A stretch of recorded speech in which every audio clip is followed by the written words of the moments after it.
The 6 to 7 Figure Show, episode 18. Ready? Let's hit it.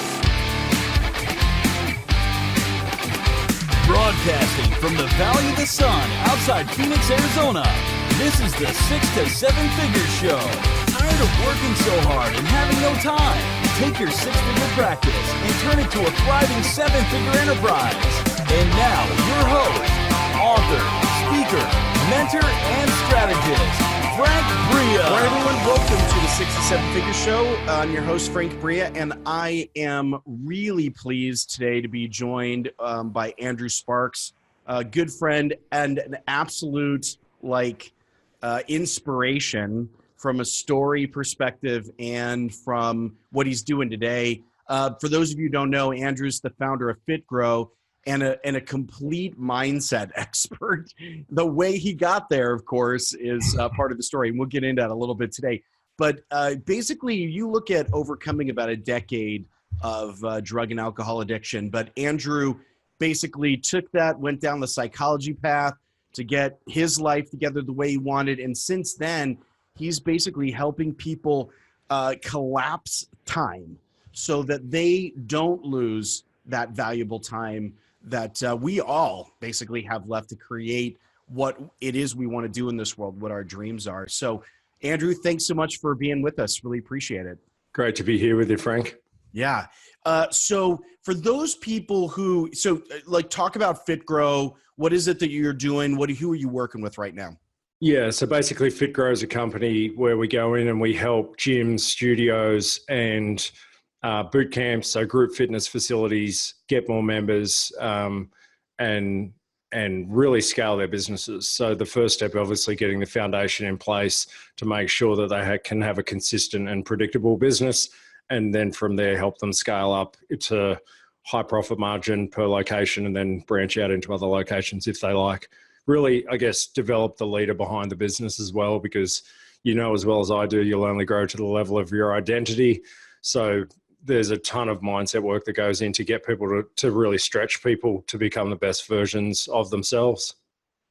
Yeah, I was going to ask you about that because I think a lot of people, based on your description, which is accurate based on all the things I know about you, about being a mindset expert, that probably people wouldn't have put that together with the business development work you do in the personal fitness space. So talk to us a little bit about why mindset is, why that's your expertise and why you think it's such an important leverage point for the people that you work with. Yeah, so I think, as you mentioned briefly before, I spent a decade of my life more or less addicted to drugs and alcohol in society's terms. It wasn't until one day I woke up more or less in a pool of blood in my own room, and I'd been on a 3 or 4 day bender, and there were holes all through the wall leading into the ensuite of my bathroom. And that experience had me sitting there kind of wondering, how did I get here? What kind of led me to that point? And that was probably 7 years into kind of living that lifestyle.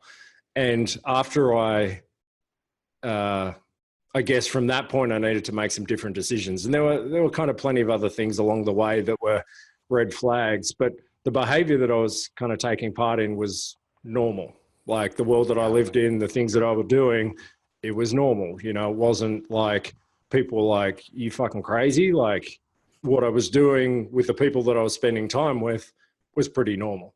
Yeah. So from that perspective, obviously getting my own life together and then taking that and really transitioning that into business owners, I went down the psychology path. I tried a ton of stuff that didn't work and didn't help. And I'm not saying it doesn't work for other people, but it just didn't for me. Yeah. But once I found some stuff that worked for me, NLP, hypnotherapy, and a ton of other kind of really strong resources, and then I went and trained in those things. So I'm trained in both of those things in kind of advanced diplomas and masters.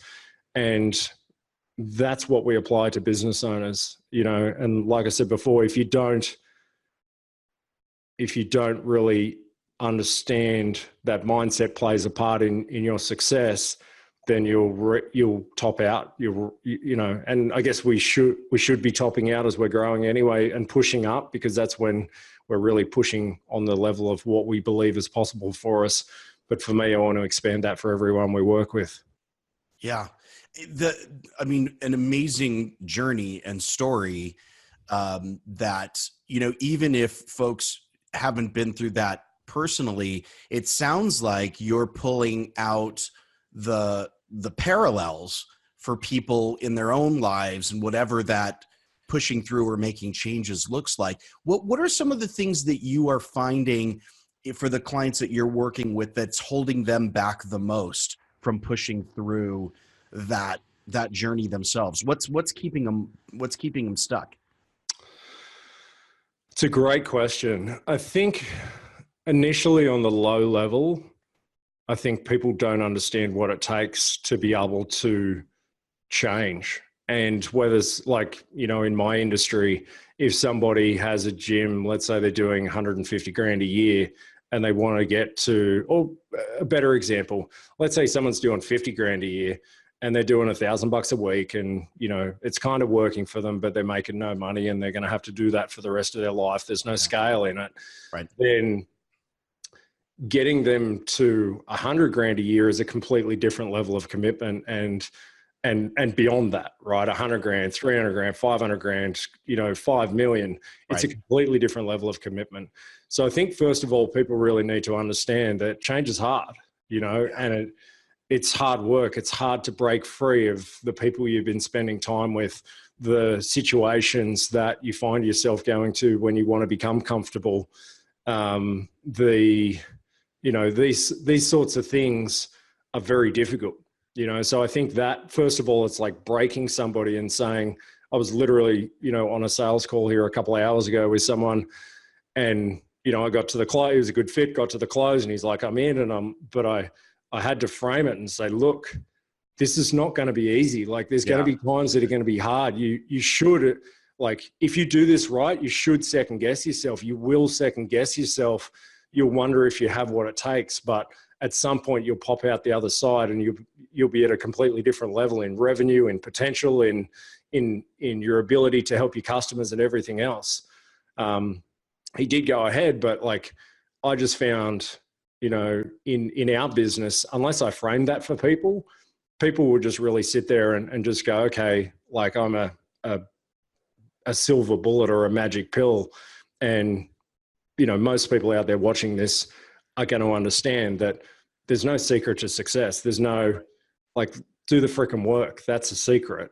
And then you get, and it's going to be hard. And like I said, you will second guess yourself. You'll be challenged and you should be challenged. And that's when you grow. So I think that's a big thing. I think the other thing obviously is just self-belief. To your question before, people will top out on what they believe is possible for themselves. And I've done it. I've done it so many times. But I just keep pushing. And I think that's the difference between how I got to where I got to, how we are where we are today and what the next 12 months looks like, as opposed to, I can think of 100 business owners that probably started at the same time as I did back in 2011 doing this. Sure. I can probably think of maybe 5 of them still in business. Yeah. No, there is a lot of that. I mean, just thinking back to I want to kind of hone in on the self-belief thing for a second, because just thinking back to your sort of pivotal moment as you describe it, when you're kind of laying there on the floor and looking at the scene around you, there must have been a moment where you got to a place where you thought, I am more than this, or I can do better than this. Because I do think a lot of people might have, and again, people's journeys are different, so that those pivotal moments look different for people. But I do think that some people get to those sort of break moments and think to themselves, well, this is it. Like there isn't anything better than this. But how powerful is that, do you find, in folks that you're working with, where there's this understanding that they're meant for more, or they're meant for greater? Is that as powerful as a component as I think it is, or are you finding it, well, no, that needs to be there, but it's not really the thing that makes or breaks the difference? I'll tell you a little story and kind of frame up why I believe what you said is true. When I stopped doing drugs and alcohol, and I was dealing drugs and and fighting and living in the underworld of society on a pretty large scale. Yeah. Since, what was it? I think it was about 2010 was when I kind of left that world, and it's 2019 right now. I've never told this. There's a few things I haven't told before. Since that time, 5 people that I used to spend time with have had a heart attack, overdosed, suicide. Wow. And those were people that I would sit across the table from for 3 or 4 days at a time, doing drugs and doing alcohol, drinking alcohol and literally 3 or 4 day benders. Yeah. And if you don't, you kind of asked the question, I hope I get this right, but I think the question was down the lines of like, do people need that self-belief to push them through to that different level?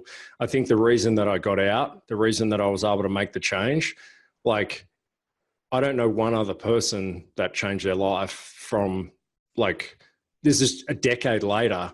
Yeah. And every single one of my friends beyond those 5 people that aren't with us anymore, every single one of those people are still living that exact same life. Wow. And what was different in me, I don't know. I knew that this wasn't who I was destined to be. Right. I didn't know what that was at the time. Like I wasn't sitting there saying, well, I'm going to be like, if you took a snapshot 10 years ago, I couldn't even talk to you like this. Like, yeah, right.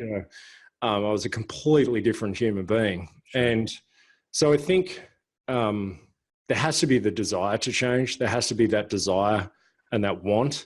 And even if people don't know what that looks like, you've got to go find it. Yeah. Like for me, I've got a book around here somewhere. It must be in my office next door.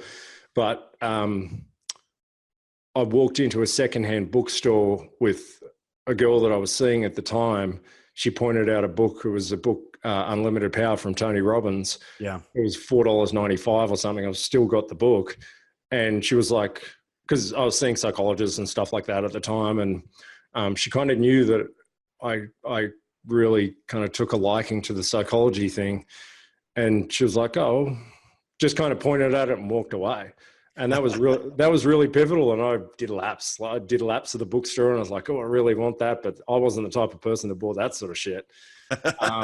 And then now I've got like too many of those sorts of books that I can't even read them all. But yeah, I think it's those small things, and it's those small turning points. It's if you're looking, the answers will come if you remain open to it and have the courage to step into it. I think that's a bit of a diversion from where we were, but no, look, I think that's so critical because there's going to be a lot of people. I mean, there's 2 big takeaways I have from what you just talked about. First of all, there are a lot of people who are listening to this right now, and they're likely not at a critical point like you were.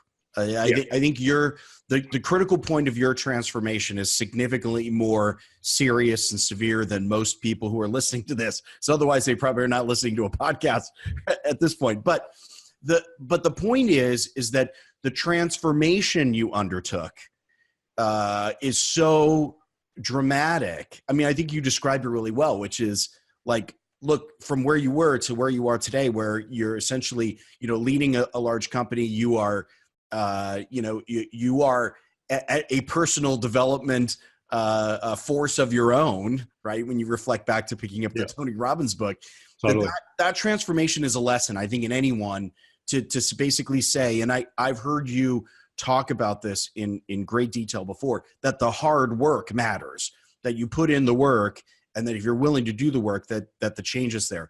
But the second thing, which was really fascinating to me, is this moment of seeing Tony Robbins' book in the bookstore, and kind of I can imagine, because I've been through similar emotional things where kind of you were physically kind of circling the store as to whether or not you want to buy the book.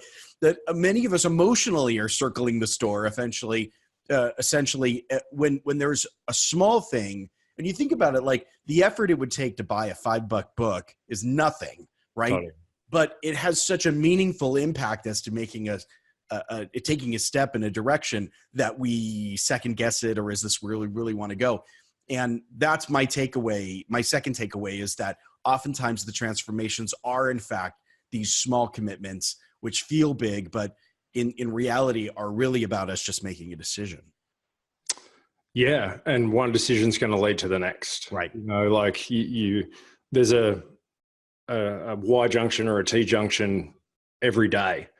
And if you get up in the morning and you get off your ass and you go for a walk, or if you choose not to have the, you know, steak and surf and turf and everything else and choose to have a salad, like every decision leads to the next decision. Right. And obviously you can see this counting back. You know, I can look at the steps that happen counting back, but that was my first, like, that was the first thing, you know, and because of the life that I was living, I'd watched a few Tony Robbins infomercials on TV because at 3 o'clock, 5 o'clock in the morning. That's what's all at 3 a.m. Yeah, right. And, you know, and then I went and bought Personal Power, his 30-day. And then I went, you know, to an event, and I went to Patagonia and Chile and went mountaineering for 6 weeks to get away from the world that I was in, because I was deep, and it's not the kind of world that you just walk out of on the business sides of things. So there were all these different things that stemmed from, you know, making it having the courage to step out. You know, it's having the courage to like step out of your own reality of like the way that people see you and the way that you see yourself, and step into something that you think is going to make you better. Yeah. And I'm addicted to that now. Like it, you know, I've built so much belief that I can be better. And even though I'm not where I want to be, I don't think I'll ever be on some level. And it's that constant pushing to know that, you know, making money's cool. Yeah. You know, living it like I'm overlooking maybe 100 meters, like a few hundred feet away from a beautiful lake, and all that stuff's cool. But I think the biggest and the best thing is for me knowing when I get to the end that I can sit there and say, I lived with as little regret as possible. Yeah. I regret that decade of my life every fucking day, like every day. But I use that to fuel me. It doesn't stop me. You know, like I would talk to a coach about that, or a psychologist sort of thing, and they would say, well, that's a problem. It's not a problem for me. It drives me to get up in the morning, to, you know, to go to bed late. And I think people need to find that within themselves. You know, what's that? Everyone's got it. Yeah. And you just got to go find that shit and be true to who you really are. Yeah. You know, and for me now, it's just, I'm trying to step into the best version of who I truly am at my core, strip away all those layers, and it's hard work. And, you know, you've helped me along the way as a part of that process as well in some work that we've done together. But it's just, the more layers you strip away, the more you get back to the best version of yourself. It's like we're all in this, like, it's like there's a starting line and we all start at zero, and then, you know, we're going along this running track, and at some point, you know, the track's going to end for us, but we're all in this parallel race, you know, like you're here and I'm here, and, you know, you might be a bit further ahead, and it's like we're all racing, in my opinion, to be the best version of it. Well, people make this choice, right? But in the world that I live in, the people that I spend time with, we're all racing to be the best version of ourselves. Yeah. Yeah. That I agree with you. And the only way to lose that race is to just stop and get off the track. Totally. Yeah. Well, so we went down this road initially because the question I asked was, where does mindset play a role in how you're working with business owners? I think that's super clear now that as you're working with them, like this is the stuff that you embed in them in order to get progress. But I want to turn our attention really quickly to more of the tactical elements of it. So can you walk us through the kinds of engagements that you run? How do you typically engage with the business owner? What does that look like? And how does that get the gym owner or the personal fitness owner the results they're looking for? Yeah. Do you want like funnel all the way through, or just product delivery? No, let's just talk about, just the delivery piece. Cool. So, so we have basically we've got 2 tiers. We've got a 16-week initial, and then we have a 12-month. And the first tier really is designed to help people get certainty in revenue, consistency in revenue, and, really just understand how business works. So what we're doing in essence is taking either, fitness professionals like a personal trainer who already has a business. We generally start working with people at around a couple of $100,000. They've got to be moving. They've got to understand kind of how business works. That's where we can really come in and make the biggest impact.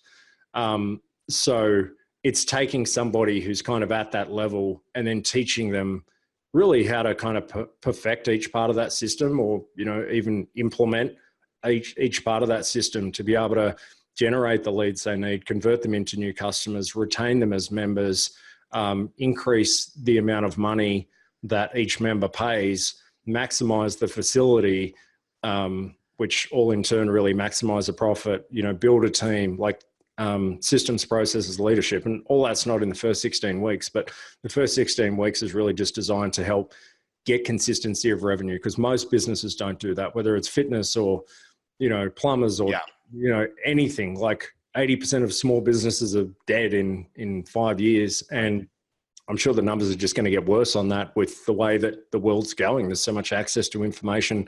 People are just going to try more shit, really. Right. Yeah. So your first piece is really around stabilization. You're taking a business that's already got some momentum going, because you're not sort of starting from scratch here. But you're finding, though, that even folks who are doing in that 100 to 200K range, they still need stabilization. They're still not quite stable yet. Is that your experience? Oh, completely. Like we've got businesses that are doing $500,000 or more, and they still don't have it, because, so I was in construction. I grew up, I kind of dropped out of school at 15, went into construction as a plumber, right? And so I was living in Australia then. I live in Seattle, Washington now. But, I went to what's called TAFE, and that's basically where you go get your certificate on how to become a plumber. Yeah. And they teach you how to dig holes and how to bend pipes and how to clean out toilets and tap washers and all the rest of the stuff that goes with it. And there was no class per se on generating new leads and, converting them into new customers or any of that sort of stuff. Right. Sure. So after that being my experience of the world, and then kind of falling off the rails for a decade, and then kind of coming back into the mindset stuff, I didn't start by coaching people in business because I didn't have the skills. I started by doing kind of life and performance coaching. But I think, it's about stabilization. It's about getting that consistency for people, because that's what, like, business education is not taught at school. And people go into business and, if you build it, they will come. Well, how's that working for everyone? It's not. Right.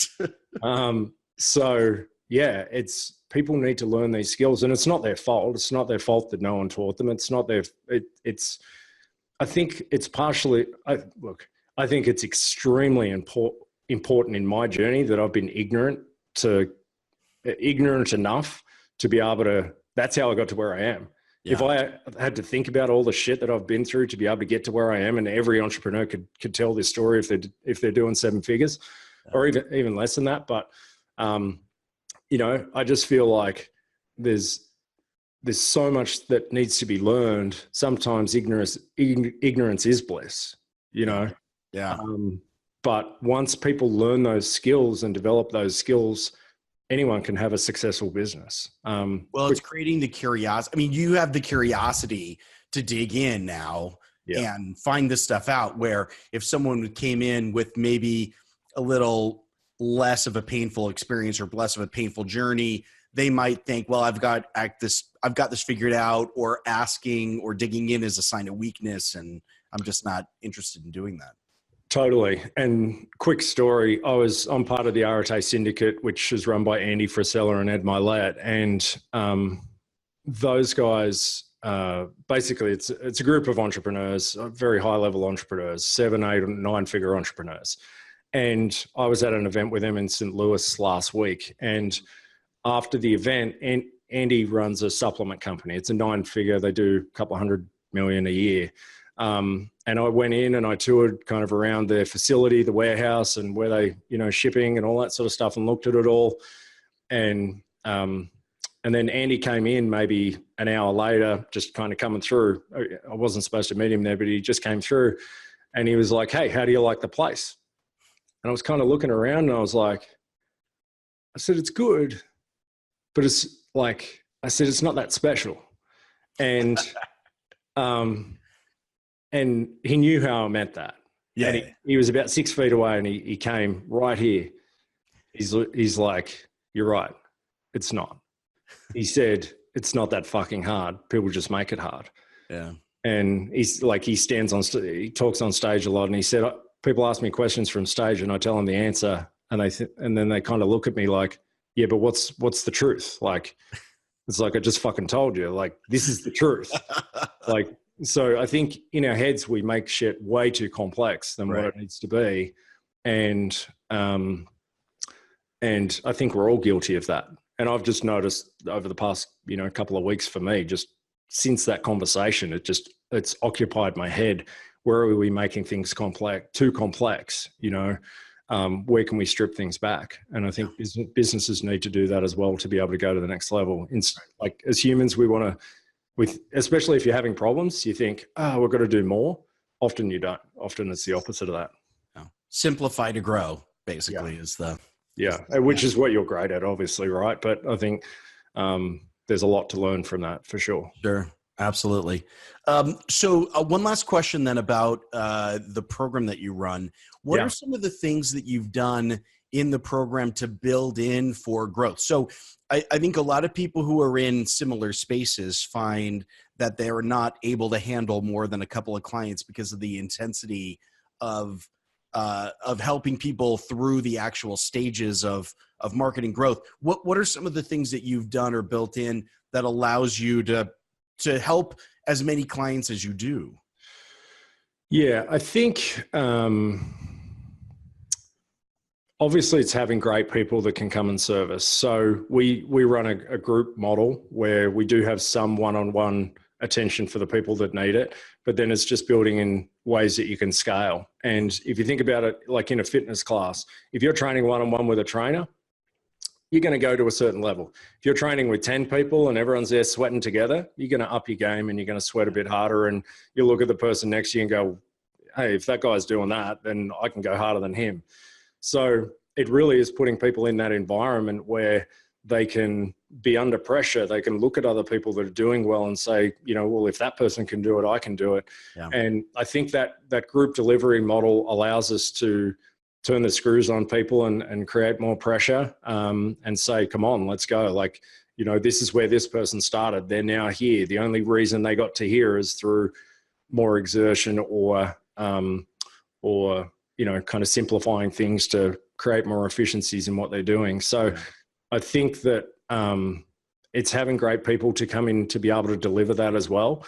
The people that work directly with our clients have either been members or they've been involved in the entire building of the program, the content and everything that we have. So you can't just have average people. It's not just getting on a call and talking average. They've got to be experts in what they do. And you can't do, me as a business owner, I can't do that. Yep. I could manage, if I wasn't running a business, I could probably manage 40 or 50 people on my own, but I've got a company to run, a team to run. Yeah. And, my big focus now is focusing on the mission. We're going to help 300 business owners this year in the fitness space change their business and their life because they're not one and the same. You can't change a business without changing the life. Yeah, I amen to that. I am a fan of that perspective. Yeah. But, Andrew, what's interesting is you bring up the group format. And I think, I agree with you 100%. This is one thing that I think a lot of people get confused about or have misconceptions about. They think that the higher up you go, because you're dealing with folks that have already, passed, they're into the mid six figures in terms of where they are. There's this misconception, I think, that the higher up an entrepreneur is, the less likely they are willing to be in some kind of a peer group. And it's interesting that you have found that not to be the case. And you've articulated really well the reasons as to why. And I've seen the same thing. I ran a few years ago a group of basically CIOs of banks, and they all wanted to be together. They wanted to see what each other were doing and to help each other kind of push along. And I think your group fitness class example is a really good one. There's that desire to kind of, it's a healthy competition to kind of push things forward.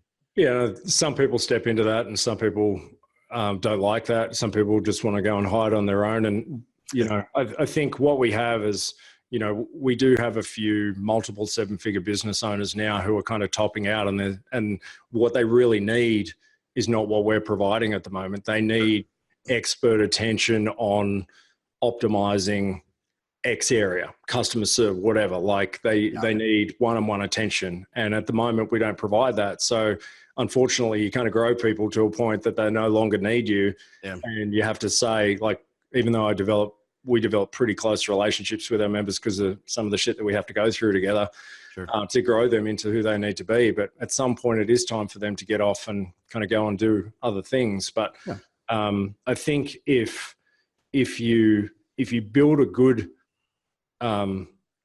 peer group and a good setup and a good structure like that, out there are other groups. It's almost like I bring them up to the level where I'm at and then go, come into my group, and it's kind of hard because you're the expert at the top, but at the same time, if you've done your job properly, you've grown them into the leader that they need to be. Yeah. Now they're on your level, and that's a good thing for you. So. Yeah.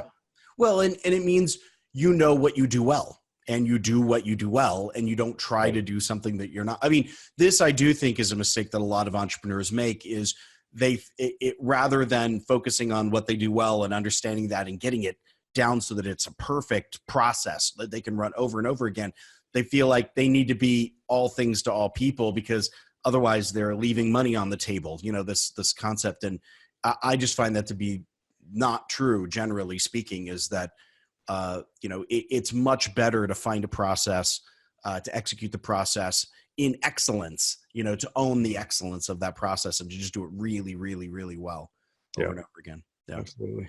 Well, hey, thanks so much. We're out of time, unfortunately, but I want to thank you so much for being with us. Those folks who have been listening and are interested in what you're doing, whether they're in your space or just interested more in some of the mindset work you're doing, how can they connect with you? Where are some places that people can go to find out more about you? For sure. So if people are interested in the company FitGro, you can go to fitgro.com. That's FITGRO without a W.com. If you want to connect with me personally, you can connect on Instagram, the Andrew Sparks, THE Andrew Sparks. And I'd love you guys, if you've listened to this and you've taken something from it or you got questions, feel free to DM me and I'll get back to you for sure. And I appreciate you having me on, and it's good to be able to share this stuff with people that are either at the same level or maybe they're on their way to kind of where we are. And it's great. Well, we really appreciate it, because I know your journey's an inspirational one, and it's one chock full of lessons, I think, for everybody to get out of it. And as I said before, like, everyone's got a different path and how they're moving through things, but there are a lot of parallels. And I think the fact that you're talking about those parallels and turning those into lessons, and that you've done something with that, which now is impacting thousands and thousands of people, maybe even more, tens of thousands of people, is just phenomenal. So thanks for that. I really appreciate it. Absolutely. All right, everyone. Thanks again for being with us. The 6 to 7 Figure Show. Really glad that you spent your time with us, and grateful for that. And we will see you next time.